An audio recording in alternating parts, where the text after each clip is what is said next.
अगला प्रश्न आइए हम सीधे शामिल करेंगे। नेक्स्ट क्वेरी गुड़गांव से है, विक्रम साहब की तरफ से है। इन्होंने मेडिकल पोर्टेबिलिटी के बारे में जानना चाहा है। ये पोर्ट करना चाह रहे हैं, लेकिन ये पोर्ट उसी कंपनी में एक प्लान से दूसरे में इनफैक्ट स्विच कर रहे हैं।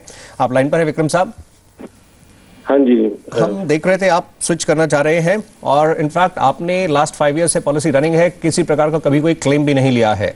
तो इनफैक्ट ये आप जो स्विच करना चाह रहे हैं, इसका रीजन क्या है और एग्जैक्टली फिर आप कंसर्न्स क्या है इसमें? आप तो अगर मूव करना जी मैं हर चीज से ये पूछना चाहूंगा कि मैं दरअसल में पोर्टेबिलिटी नहीं करवाना चाह रहा था। मेरा को रिलायंस कंपनी में एक नया प्लान लॉन्च हुआ था, रिलायंस हेल्थ गेन के नाम से। ओके।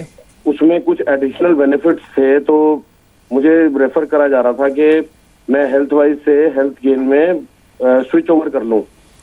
उसमें अपने कुछ एडवांटेजेस हैं जी।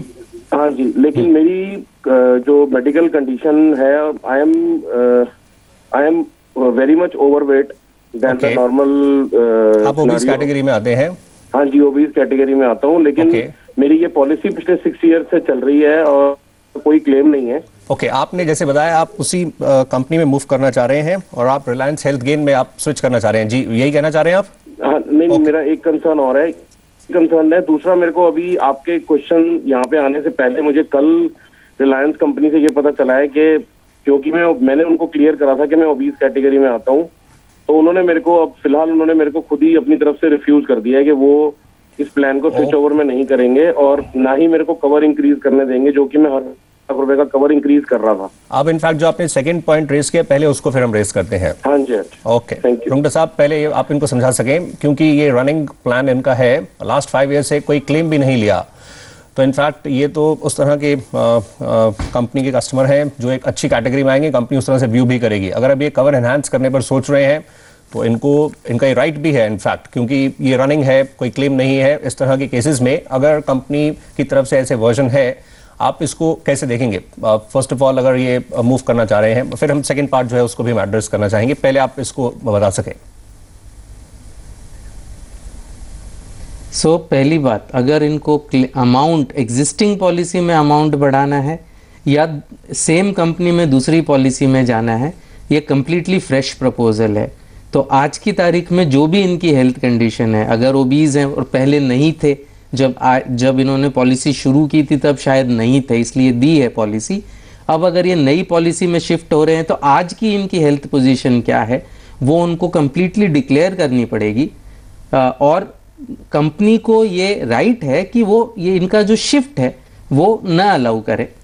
और एग्जिस्टिंग पॉलिसी में भी अगर ये सम इंश्योर्ड को बढ़ाना चाहते हैं, अगेन कंपनी को ये राइट है कि वो उसको न अलाउ करें। इनका जो एग्जिस्टिंग पॉलिसी है उसमें कंटिन्यू वो कर सकते हैं। इनका किस प्रकार से आप राइट बताएंगे? क्योंकि जैसे बता रहे हैं हम, रनिंग इनका प्लान है, ये ईयर आफ्टर ईयर प्रीमियम दे रहे हैं और क्लेम भी नहीं लिया है, तो इन दैट केस क्या एक उस तरह से एक अच्छे कैटेगरी में उस तरह से जो एक रिकॉर्ड इनका जो रहा है, उस कैटेगरी में कंपनी का इनको पॉजिटिवली व्यू नहीं करेगी कि इस प्रकार के ये कस्टमर रहे हैं जिन्होंने क्लेम भी नहीं लिया है और इनफैक्ट जैसे मेडिकल एक्सपेंसेस बढ़ रहे हैं, ये एनहांस भी करना चाह रहे हैं, स्विच बाद में, लेकिन अगर उसी में एनहांस करना चाहते हैं तो क्या ये इनका ये राइट नहीं है कि ये उस तरह से मूव कर सकते हैं? ये सब कुछ डिस्क्लोज करें उसके बाद।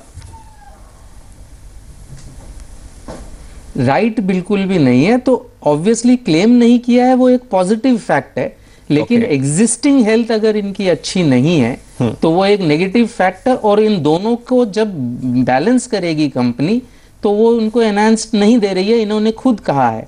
तो मेरी इनसे यही राय है कि हेल्थ पे ध्यान दें, तो शायद अगले साल अगर ये ओबेसिटी पे ध्यान दे पाए तो अगले साल ये शायद जो अब की साल नहीं कर पाए, शायद अगली साल कर पाएंगे। अंजला, आप इसको किस तरह से देख रहे हैं? आप इनको कैसे स्पेसिफिक इसको एड्रेस करना चाहेंगे? कैसे आप इनको बताते हैं अगर ये मूव करने का सोच रहे हैं दूसरे प्लान में, उसमें कुछ एडवांटेजेस भी हैं, लेकिन अगर इस तरह से ये इनको वर्जन मिला है कंपनी से, तो आप इसको कैसे देख रहे हैं?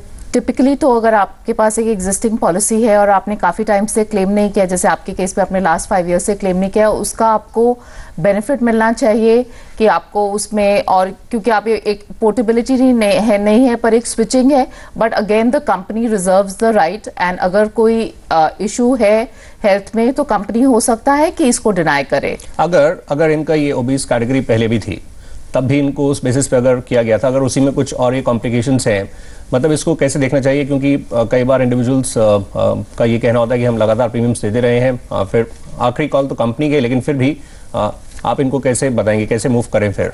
अगर आपने जब ये प्लान लिया था और तब ओबेसिटी की सेम कंडीशन थी जो अभी है, तब कंपनी को आप दोबारा अप्रोच कर सकते हैं, because you had declared it at that time when you had taken the insurance.